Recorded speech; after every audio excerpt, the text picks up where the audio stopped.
नमस्कार, अपना उत्तराखंड में आप सभी का स्वागत है। मैं हूं नीलू। लेकिन सबसे पहले आपको बता दें, सबसे भरोसेमंद news channel news 18 Uttar Pradesh Uttarakhand लगातार दर्शकों की पहली पसंद बना हुआ है। न्यूज 18 उत्तर प्रदेश उत्तराखंड ने बार्क रेटिंग में सबको पछाड़ते हुए रीजनल चैनल्स की रेटिंग में नंबर 1 चैनल बना हुआ है।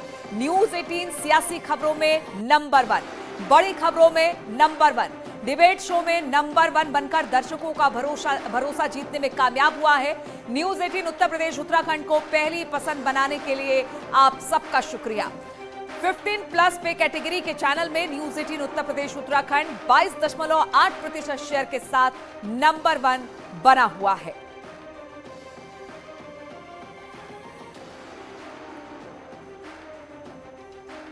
तो न्यूज 18 ने अपनी बादशाहत कायम रखी है। नंबर 1 पोजीशन पर बना हुआ है न्यूज 18 और लगातार बार्क की रेटिंग में नंबर 1 चैनल पर न्यूज 18। हम आपको बता दें कि हर जगह पर सबसे पहले खबरें अपने दर्शकों के लिए लेकर आता है न्यूज 18। न्यूज 18 उत्तर प्रदेश उत्तराखंड में बार्क रेटिंग को सबको पछाड़ दिया है। रीजनल चैनल की रेटिंग में नंबर 1 चैनल बना हुआ है न्यूज 18। सियासी खबरों में नंबर 1, बड़ी खबरों में नंबर 1, डिबेट शो में नंबर 1 बनकर दर्शकों का भरोसा जीतने में कामयाब हुआ है न्यूज 18। उत्तर प्रदेश उत्तराखंड को पहली पसंद बनाने के लिए आप सभी दर्शकों का शुक्रिया। 15+ पे कैटेगरी के चैनल्स में न्यूज 18 उत्तर प्रदेश उत्तराखंड 22.8% के शेयर के साथ नंबर 1 बन गया है।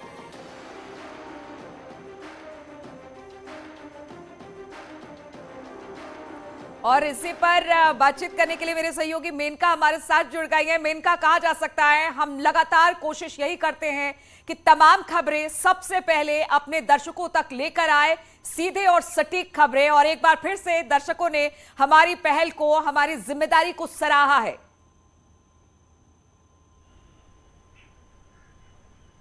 बिल्कुल, और इसके लिए बार बार शुभकामनाएं दर्शकों को, और साथ ही आपको भी बधाई नीलू, क्योंकि ये जो जगह है, ये जो मुकाम है, ये तुक्के में नहीं है, एक दिन का काम नहीं है और जिसका नतीजा ये है, बल्कि ये एक सतत प्रक्रिया है। ये वो प्रक्रिया है जिस पर न्यूज़ 18 कभी भी किसी तरह का समझौता नहीं करता है। कोई भी खबर सबसे पहले तो दिखानी है और साथ ही वो भरोसेमंद भी होनी चाहिए, सटीक भी होनी चाहिए। इस जिम्मेदारी को न्यूज़ 18 बखूबी जानता है। हर एक खबर पर मेहनत करना, उसकी जड़ तक जाना, दर्शकों के सामने हर पहलू को रखना, इस जिम्मेदारी को न्यूज़ 18 समझता है। इस जिम्मेदारी को निभाने की हमारी पूरी कोशिश रहती है और उस कोशिश को हमारे दर्शक सराह रहे हैं, पसंद कर रहे हैं, ये अच्छी बात है। बिल्कुल, और ये कोशिश को, और बिल्कुल मेनका हमारी कोशिश भी यही रहती है कि खबरें तो हम दिखाएं, लेकिन बिल्कुल सटीक खबर, बिल्कुल सही खबर अपने दर्शकों तक लेकर जाए। राजीव भी हमारे साथ जुड़े हैं। राजीव, आपको भी मुबारकबाद चैनल के नंबर 1 होने के लिए। और लगातार हमारी कोशिश रहती है कि हम जो खबरें अपने दर्शकों के लेकर आते हैं वो बिल्कुल सटीक और सही हो, सही जानकारी सही समय पर अपने दर्शकों के लिए।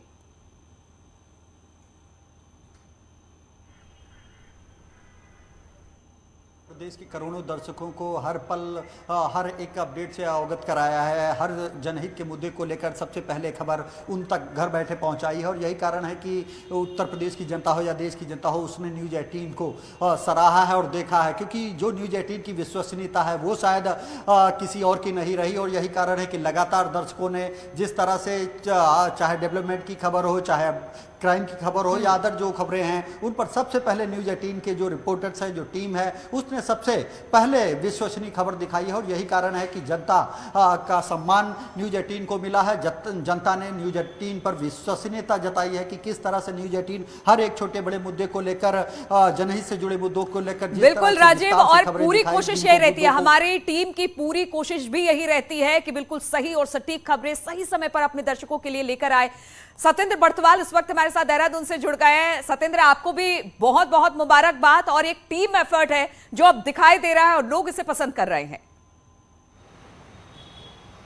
बिल्कुल बिल्कुल कंचन, क्योंकि अगर हम बात करें उत्तराखंड की, तो उत्तराखंड में जिस तरीके से दर्शकों की जो पसंद की खबरें थी, चाहे हम ग्राउंड के मुद्दों की बात करें या चारधाम यात्रा, अभी जो केदारनाथ या बद्रीनाथ जो भी चारधाम यात्रा है उत्तराखंड में चल रही, उसको लेकर जिस तरीके से हमने खबरें दिखाई, वो दर्शकों ने काफी उन खबरों को सराहा। और जिस कारण आज हम नंबर 1 है, दर्शकों को ये जो पहली पसंद बनाए न्यूज़ 18, ये एक बड़ी बात है, क्योंकि लगातार हम दर्शकों की जो खबरें होती हैं, चाहे उनकी घर की खबरें हो या उनके तथ्य की खबरें हो, उन तथ्य की और सही और सटीक बिल्कुल, और हम जानकारी खबरें अपने इसी दर्शकों तरह को से देते हैं। सटीक और सही लेकर आते रहेंगे। हमारी टीम पूरी इसी दिशा में काम कर रही है और दर्शकों का प्यार हम चाहेंगे किसी तरह से हमें मिलता रहे आगे भी। बहुत बहुत शुक्रिया आप सभी का हमारे साथ जुड़ने के लिए। और चलिए अब खबरों की तरफ वापस लौटते हैं। देहरादून से बड़ी खबर, जहां पर आज उत्तराखंड ऊर्जा विभाग और भारत पेट्रोलियम के बीच करार हुआ है। ऊर्जा क्षेत्र से जुड़ी योजनाओं में ऊर्जा विभाग और भारत पेट्रोलियम मिलकर काम करेंगे। मुख्यमंत्री पुष्कर धामी की मौजूदगी में यह करार हुआ है। इस दौरान ऊर्जा सचिव मीनाक्षी सुंदरम भी मौजूद रही हैं। तो उत्तराखंड के लिहाज से बेहद अहम माना जा सकता है ये जो ऊर्जा करार हुआ है। हम आपको बता दें कि उत्तराखंड ऊर्जा विभाग और भारत पेट्रोलियम के बीच में ये करार हुआ है। ऊर्जा क्षेत्र से जुड़ी योजनाओं में ऊर्जा विभाग और भारत पेट्रोलियम मिलकर काम करेंगे।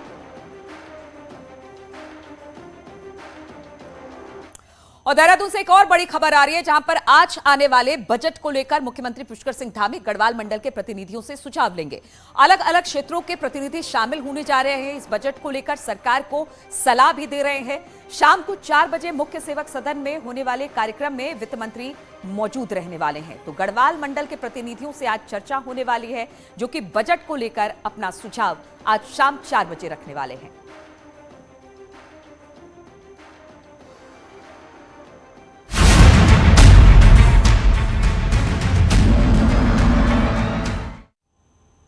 जी हां, तो एक्शन के बाद राइट टाइम। कल सीएम धामी की आरटीओ ऑफिस में छापेमारी का असर आज देखने को मिल रहा है, जहां पर समय से सारे कर्मचारी और अधिकारी ऑफिस में मौजूद नजर आए।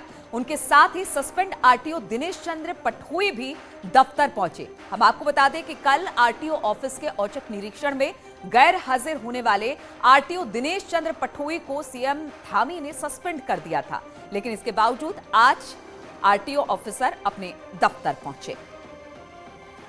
और अब आपको 2 तस्वीरें दिखाते हैं। पहली तस्वीर देहरादून आरटीओ ऑफिस की आज की है, जहां पर समय से सारे कर्मचारी और अधिकारी ऑफिस पहुंचे और यहां पर अपनी अपनी सीट पर वो नजर आए। वहीं दूसरी तस्वीर कल की है, जब सीएम धामी ने आरटीओ ऑफिस में छापा मारा था। तो 2 तस्वीरें कल की और आज की। बदलाव साफ तौर से आप समझ सकते हैं। मुख्यमंत्री के एक दिन के छापे में कर्मचारी और अधिकारी टाइम पर पहुंचने लगे।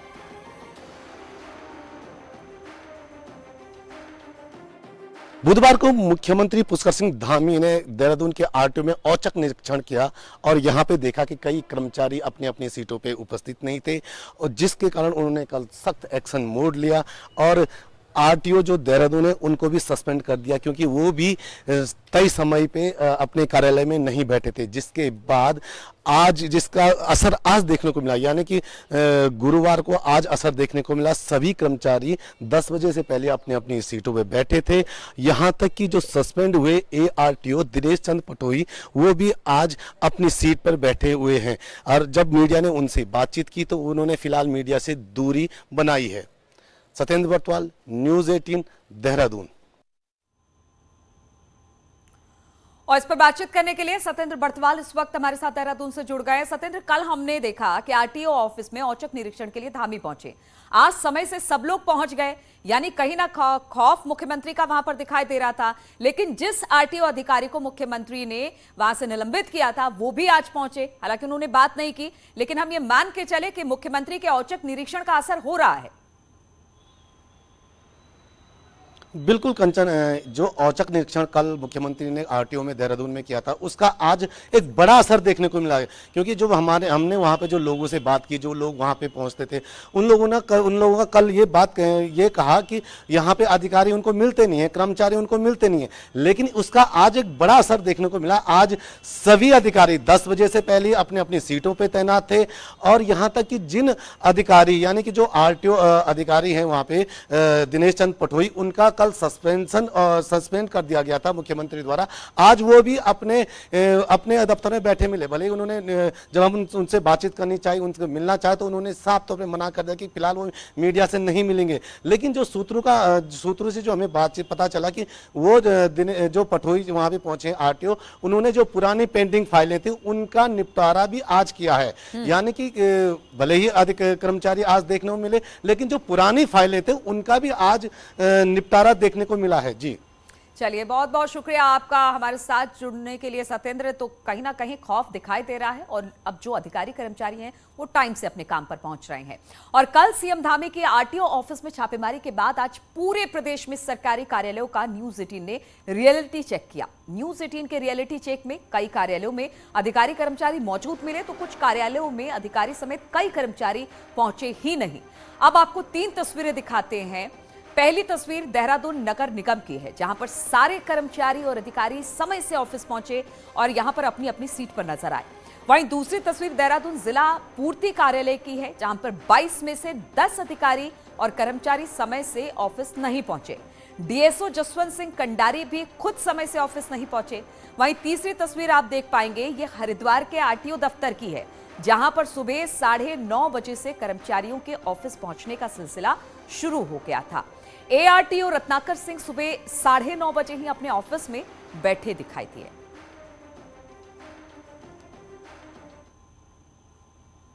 और मुख्यमंत्री पुष्कर सिंह धामी के एक्शन के बाद देहरादून नगर निगम में न्यूज 18 ने रियलिटी चेक किया। न्यूज 18 रियलिटी चेक में कर्मचारी और अधिकारी समय से ऑफिस पहुंचे। तस्वीरें आप देख पा रहे हैं कि किस तरह से अपने अपने सीट पर तय समय पर कर्मचारी और अधिकारी पहुंच गए। कल का असर यानी मुख्यमंत्री के औचक निरीक्षण का असर आज सरकारी कार्यालयों में देखने को मिला। मुख्यमंत्री पुष्कर सिंह धामी ने आदेश दिए हैं कि सभी कर्मचारी अपने सही वक्त पर ऑफिस पहुंचे। ऐसे में न्यूज 18 पड़ताल कर रहा है कि किस ऑफिस में कर्मचारी वक्त पर पहुंच रहे हैं, नहीं पहुंच रहे। हम पहुंचे हैं देहरादून नगर निगम के ऑफिस में। मुख्यमंत्री पुष्कर सिंह धामी अपने पहले कार्यकाल में यहां पर आए थे, यहां पर व्यवस्थाओं का जायजा लिया था और तमाम व्यवस्थाओं को देखा था। आम लोगों से पूछा था कि क्या उनको सुविधाएं मिल रही हैं, नहीं मिल रही। तो 10 अभी समय हो चुका है 10:05 और मुख्यमंत्री जब पहले कार्यकाल में यहां पर आए थे तब उन्होंने यहां पर व्यवस्थाओं को देखा था। आप अगर देखेंगे तो अलग अलग ऑफिसेज हैं, अभी भी अलग अलग काउंटर्स में आप जाएंगे तो आपको अभी भी यहां कोई कर्मचारी यहां पर नजर नहीं है। साफ सफाई लगभग 10:05। नगर निगम वो जगह जहां पर आम आदमी का सीधा वास्ता पड़ता है। इसके बाद ये दूसरा कैबिन, यहां पर एक मैडम मौजूद है। मैम, आप यहां पर किस पोस्ट पे हैं? Tax superintendent. इसके अलावा और भी एक डेस्क और भी आपको खाली मिलेगा। मुख्यमंत्री पुष्कर सिंह धामी ने पहले कार्यकाल में ये देखने की कोशिश की और ये मैसेज देने की कोशिश की है कि कर्मचारी वक्त पर ऑफिस पहुंचे। और आप देखेंगे तो मुख्यमंत्री पिछली बार की अगर बात करें तो इस ऑफिस में पहुंचे थे। यहां पर आम लोगों का सीधा वास्ता पड़ता है, तमाम लोग यहां पर मौजूद रहते हैं। और 10:05 आप लोग आज सही वक्त पर पहुंचे? हाँ, हम तो सही टाइम पे पहुंच गए। सभी काउंटर्स पे यहाँ पर आपको लोग नजर आएंगे। दूसरे और काउंटर्स आप यहाँ पर आएंगे तो और जगहों पर भी आप तय वक्त पर ऑफिस आ रहे हैं आजकल? हम 10 बजे ऑफिस आ जाते हैं। और जो मुख्यमंत्री कह रहे हैं कि सभी लोगों के काम वक्त पर, वो सारी व्यवस्था, उसका आप ध्यान रखते हैं? हाँ जी, बिल्कुल रखते हैं। और भी दूसरे काउंटर्स आप देखेंगे तो ये वो काउंटर्स हैं जहां पर आम आदमी का सीधा वास्ता पड़ता है। नगर निगम में आपको ये देखने को जरूर यहां पर मिलेगा कि यहां पर लोग अपने काउंटर्स पर मौजूद है। आम लोगों का नगर निगम से सीधा वास्ता पड़ता है। ऐसे में मुख्यमंत्री पुष्कर सिंह धामी जब पहले कार्यकाल में यहां पर आए तो उन्होंने तमाम बातों को लेकर यहां व्यवस्थाओं की बातें की और ये भी कहा कि आम जनता का काम सही वक्त पर होना चाहिए और पूरी व्यवस्था के तहत होना चाहिए। तो नगर निगम की जो पिक्चर हमें सुबह 10:10 के आसपास दिखी, उस तस्वीर में हम ये कह सकते हैं कि यहाँ पर कर्मचारी वक्त पर ऑफिस पहुंचे हैं। हालांकि कुछ काउंटर्स हो सकता है कुछ यहाँ पर लेट हो या कुछ दूसरी बातें हो, लेकिन और लोग यहाँ पर भी हैं। आप आम लोग हैं यहाँ देहरादून के? किसी जमा करने आया था। जी, पर मुख्यमंत्री कह रहे हैं कि सभी जो कर्मचारी है तय वक्त पे ऑफिस आए, जो पब्लिक डिपार्टमेंट से वो सही सर्विस दे। आपको मानते हैं सही स्टेप है सीएम? बिल्कुल सही बात है, एकदम सही बात है। सबको टाइम पे आना ही चाहिए। मैं 39 वर्ष सेवा की है और उत्तराखंड में ज़्यादा सेवा की है, लेकिन हमेशा ये ध्यान रखा कि मैं टाइम से पहले ऑफिस पहुंच जाऊँ और मैं पहुंचा। तो अब जो लोग आज की डेट में जॉब कर रहे हैं, आपका मानना है कि उनको भी ये बात फॉलो करनी? बिल्कुल फॉलो करनी चाहिए, उसके बिना काम चलेगा ही नहीं। फॉलो करनी चाहिए। आप मानते हैं? बिल्कुल करने चाहिए जी, फॉलो ना। टाइम से आना चाहिए भाई। जो आदमी कस्टमर यहाँ पहले आ जाए, इसके बाद ये बाद में आते हैं। अच्छा, ये अभी आपको मतलब ये सीएम ने जब से बात कही है उसके बाद आपको ये व्यवस्था में परिवर्तन दिखा है या अभी भी हाल वही है? हाल तो वही है भाई, अभी कहाँ हाल है, अभी भी वही हाल है। अभी वही है। आम लोग, दो राय आपने आम लोगों की सुनी और उनका ये कहना है कि हाल अभी भी वही है। इसके अलावा जो और भी अगर हम बाहर के काउंटर्स कहें तो बाहर के काउंटर्स हमें जहां भीड़ वहां पर दिखी, वहीं अंदर के काउंटर्स यहां पर आप देखेंगे पूरी तरह खाली हैं। एक दूसरे रूम को मैं दिखाने की कोशिश करूंगा तो ये रूम भी अभी यहाँ पर पूरी तरह खाली है। इसके अलावा आप एक और रूम देखेंगे तो यहाँ पर जो सामने की चेयर है वो चेयर भी खाली है। आप यहाँ पर किसी काम से आए?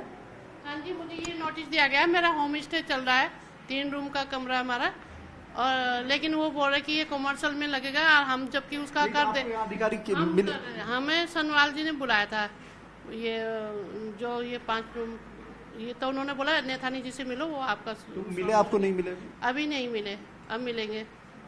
तो आप और आम आदमी पार्टी का मुख्यमंत्री पद का चेहरा कर्नल अजय कोठियाल ने इस्तीफा दे दिया और इस्तीफे के बाद पहली बार न्यूज 18 पर कर्नल कोठियाल ने अपनी बात रखी है। कर्नल कोठियाल का कहना है कि पार्टी में बिचौलियों का काम करने का तरीका ठीक नहीं है और वो नेता राज्य के हैं। कोठियाल का कहना है कि वो उत्तराखंड के लिए कुछ करना चाहते हैं, खुद के लिए नहीं, प्रदेश के लिए।